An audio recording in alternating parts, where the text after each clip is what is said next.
Habang abala ang US, Israel at Iran sa palitan ng pambobomba sa isa't isa, ay isang malakas na puwersa naman ang umeksena na mas lalo pang nagpapagulo sa sitwasyon sa gitnang silangan. At ito ay walang iba kundi ang Houthis na sumali na sa gera sa pamamagitan ng pagbomba sa Israel at Oman. Ngunit bukod dito ay nagbanta rin ang grupo na isasara ang isa pang strait na kasing halaga ng Strait of Hormuz na lalo pang magpapalugmok sa ekonomiya ng maraming bansa kasama na ang Pilipinas. Ano ang lagusang ito? Ano ang nag-udyok sa Houthis na sumali? Bakit ngayon lang sila nagparamdam? Gaano kalakas ang kanilang puwersa at ano ang panganib na kanilang dala kapag tinuloy nilang isara ang isa pang mahalagang daluyan ng barko sa Red Sea? Yan ang tatalakayin natin ngayon dito lang sa Mr.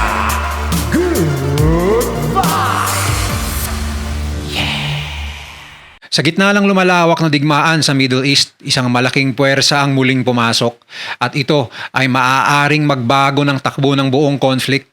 Ang Houthi rebels mula sa Yemen na matagal nang kilala bilang kaalyado ng Iran ay opisyal nang sumali sa gera laban sa Israel at sa unang pagkakataon sa kasalukuyang digmaan, naglungsad sila ng direktang pag-atake gamit ang ballistic missiles patungo sa Israeli military targets at isang oil facility sa Oman. Ayon sa kanilang pahayag, hindi ito simpleng simbolikong aksyon, isa itong malinaw na mensahe.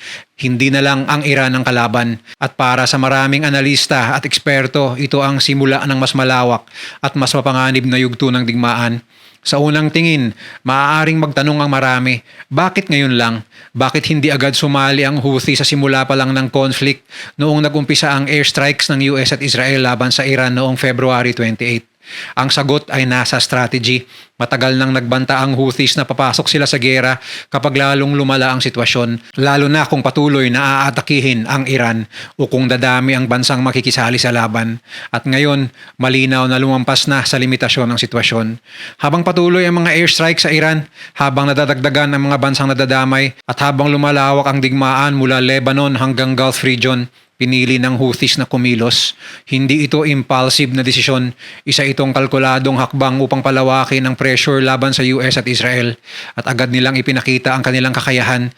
Isang barrage ng ballistic missiles ang pinakawalan nila patungong Israel at ang iba naman ay tumama sa isang oil facility sa baybayin ng Oman. Bagamat na-intercept ng Israeli air defenses ang ilan sa mga ito, ang mas mahalagang punto ay ito. Kaya nilang tumama mula sa Yemen papuntang Israel, isang napakalayong distansya. Ibig sabihin, hindi sila basta lokal na milisya lang, isa silang puwersa na may long-range strike capability.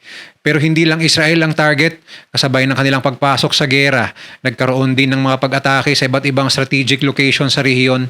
Isang US airbase sa Saudi Arabia ang tinamaan ng missiles at drones na nagresulta sa pagkasugat ng ilang mga sundalo ng US. Samantala, tinamaan din ang radar system ng Kuwait International Airport, isang malinaw na senyales na ang conflict ay hindi na confined sa isang lugar lang. Habang nangyayari ito, patuloy namang sinasabi ng US na malaki na ang pinsalang na idulot nila sa military capability ng Iran. Pero ayon sa intelligence sources, hanggang 1/3 pa lang ng missile at drone arsenal ng Iran ang sigurado nasisira.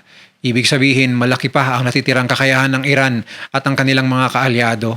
At dito lalong nagiging kritikal ang pagpasok ng Houthis dahil hawak nila ang isang napakahalagang lokasyon, ang Yemen, na katabi ng isa sa pinakamahalagang choke point sa buong mundo, ang Bab el-Mandeb Strait. Kung ang Strait of Hormuz ay kontrolado ng Iran, ang Bab el-Mandeb naman ang posibleng susunod na target. At kapag nangyari yun, hindi lang ito magiging military escalation, ito ay magiging global economic crisis. Dahil sa puntong ito, malinaw na ang digmaan ay hindi lang tungkol sa Iran at Israel. Ito ay unti-unti nang nagiging isang regional war na may potensyal na makaapekto sa buong mundo.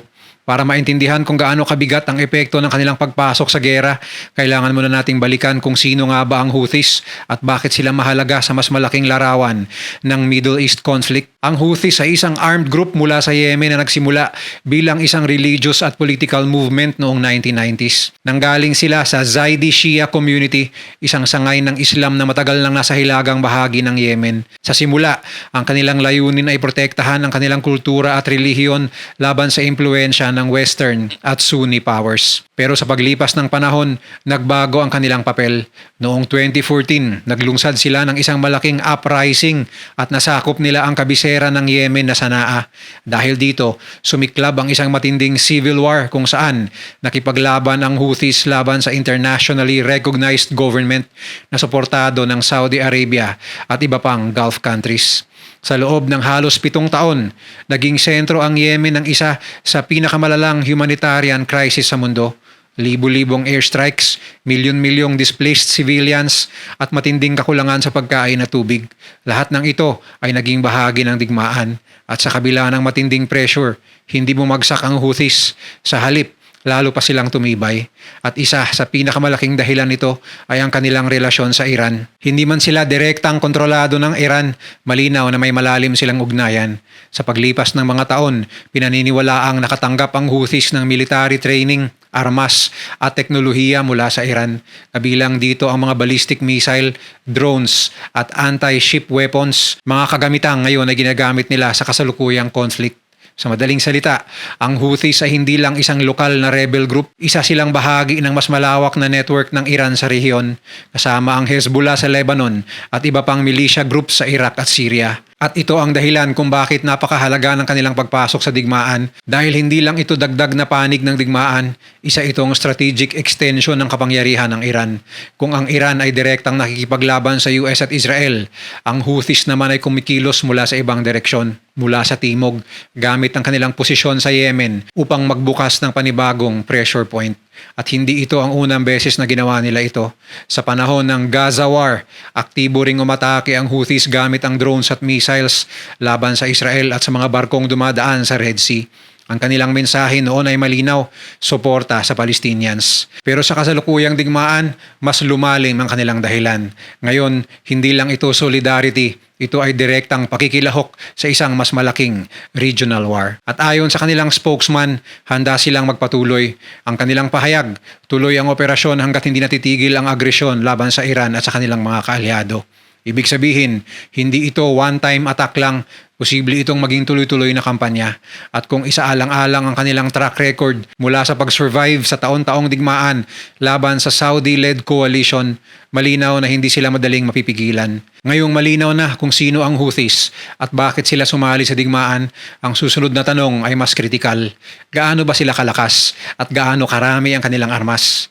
Sa loob ng maraming taon, minamaliit ang Houthis bilang isang simpleng rebel group. Pero ayon sa mga defense analyst, malayo na sila sa dati. Sa loob ng isang dekada, nag-evolve sila mula sa low-tech fighters papunta sa isang puwersa na may kakayahang maglunsad ng daan-daang missile at drone attacks sa iba't ibang bansa. At dito nagiging seryoso ang usapan. Base sa mga military record at analysis mula sa nakaraang digmaan sa Saudi Arabia, tinatayang nakapagpadala ang Houthis ng mahigit 430 ballistic missiles at 800 drones at cruise missiles sa loob ng ilang taon ng conflict. Hindi ito ibig sabihin na yun lang ang total nilang arsenal, pero malinaw na indikasyon ito na may mas malaki silang stockpile at tuloy-tuloy na produksyon. Sa kasalukuyan, walang eksaktong bilang ang publiko kung ilan ang natitira nilang missiles at drones, pero ayon sa mga analyst, kaya nilang maglunsad ng paulit-ulit na coordinated attacks gamit ang dosi-dosenang drones at missiles sa isang sabay-sabay na strike. At yun ang pinakadelikado dahil hindi lang ito tungkol sa dami kundi sa paraan ng paggamit. May kakayahan ang Houthis na magpakawala ng swarm attacks. Ibig sabihin, sabay-sabay na pagpapadala ng maraming drones at missiles para ma-overwhelm ang air defenses ng kalaban.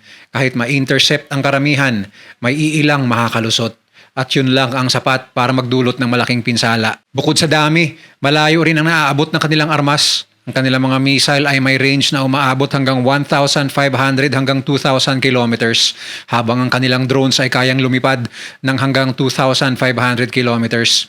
Ito ang dahilan kung bakit kaya nilang umatake mula Yemen papuntang Israel, isang distansyang hindi inaabot ng karamihan sa mga milisya sa mundo. At hindi lang yon, sa pagitan ng 2018 hanggang 2024, nakapaglungsad ang Houthis ng daan-daang drone attacks. Mahigit 300 documented cases laban sa iba't ibang target, kabilang ang Saudi Arabia, UAE, Israel at international shipping. Sa madaling salita, hindi ito experimental capability. Tested na ito sa aktual na labanan. At lahat ng ito ay suportado ng teknolohiya at disenyo na pinaniniwalaang galing sa Iran. Ngayon, pagsamahin mo ang lahat ng ito at ilagay sa isang strategic location tulad ng Yemen, dito na nagiging global threat ang Houthis. Dahil hawak nila ang access sa Red Sea at Bab el Mandeb Strait, kaya nilang gamitin ang kanilang arsenal hindi laban sa military targets, kundi pati sa global trade routes. At nakita na natin ang epekto nito dati sa mga nakaraang pag-atake nila sa Red Sea. Napilitan ng mga malalaking shipping company na umiwas sa ruta. May mga barkong tinamaan, may mga operasyon na napahinto, at may mga supply chain na naapektuhan. Ngayon, sa mas malaking digmaan, mas mataas ang posibilidad na gamitin nila ang buong lakas nila. At kung mangyari yon, hindi lang ito magiging problema ng Israel, ito ay magiging problema ng buong mundo. Dahil kung ang Strait of Hormuz ang naging sentro ng tensyon dahil sa Iran, may isa pang lugar na mas tahimik pero kasing halaga at ngayon ay posibleng maging susunod na target ng digmaan. Ito ang Bab el Mandeb Strait. Isang makitid na daanan ng tubig na nasa pagitan ng Yemen at ng Horn of Africa. At sa simpleng tingin, parang ordinaryong ruta lang ito sa mapa. Pero sa realidad, isa ito sa pinakaimportanteng choke points sa buong mundo. Dahil dito dumadaan ang malaking bahagi ng global trade, lalo na ang langis at liquefied natural gas na papunta sa Europa at iba pang bahagi ng mundo.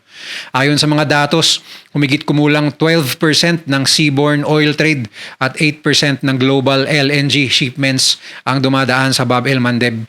Ibig sabihin, halos isa sa bawat 10 barko ng enerhiya sa mundo ay dumadaan sa rutang ito. At ngayon, ito ay direktang nasa abot ng Houthis. Dahil kontrolado nila ang malaking bahagi ng hilagang Yemen, may kakayahan silang bantayan, targetin at kung gugustuhin, pahirapan o tuluyang ihinto ang pagdaan ng mga barko sa lugar na ito.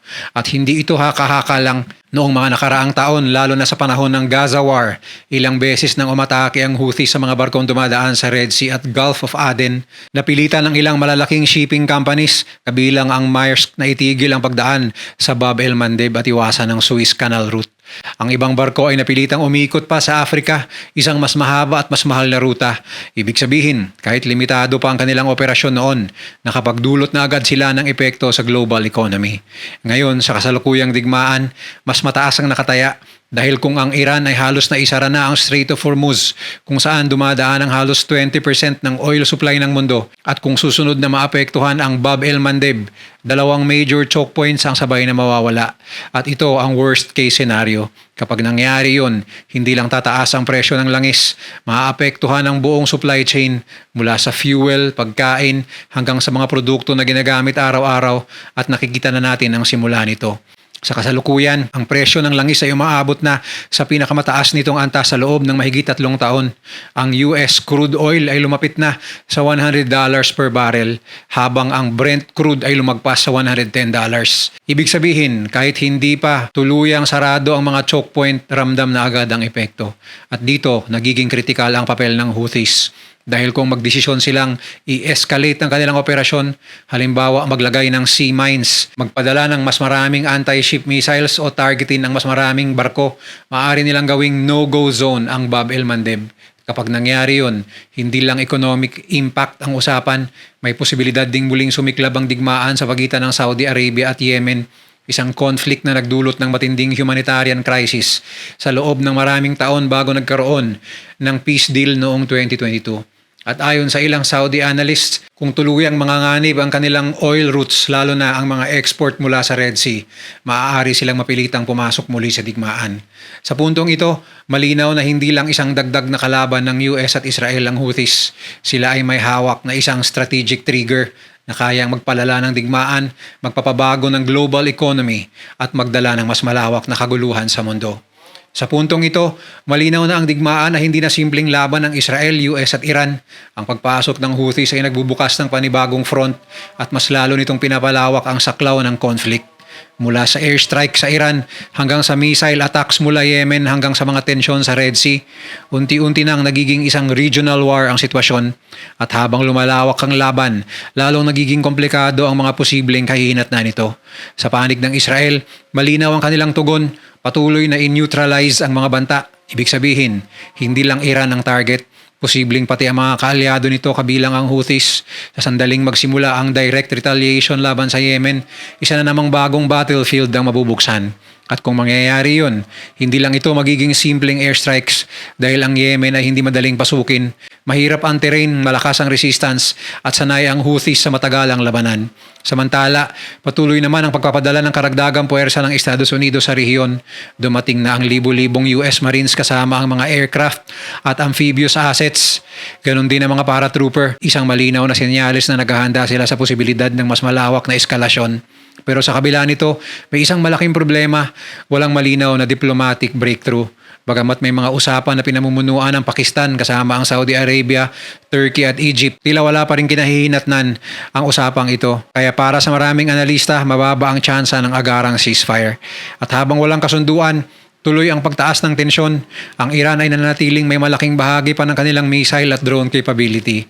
Ang kanilang mga kaalyado, kabilang ang Houthis ay aktibong kumikilos at ang US at Israel ay patuloy ang kanilang operasyon. Sa madaling salita, walang gustong umatras at habang tumatagal ito, mas lumalaki ang epekto sa buong mundo. Ang presyo ng langis ay patuloy na tumataas. Ang mga shipping route ay nagiging mas delikado. Ang mga kumpanya ay napipilitang mag-adjust, mag-delay o tuluyang itigil ang operasyon sa ilang ruta.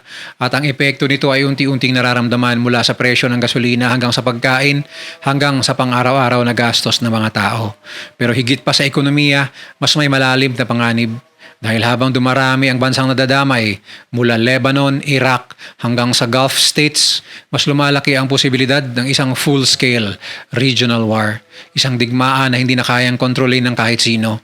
At dito pumapasok ang pinakamahalagang tanong, ito na ba ang simula ng mas malawak na conflict sa Middle East o may natitira pang paraan upang pigilan ang tuluyang paglala nito? Sa ngayon, walang malinaw na sagot. Pero isang bagay ang sigurado, ang pagpasok ng Houthis ay hindi maliit na development. Isa itong babala na ang digmaan ay hindi na lang lumalawak. Ito ay unti-unti nang kumakalat.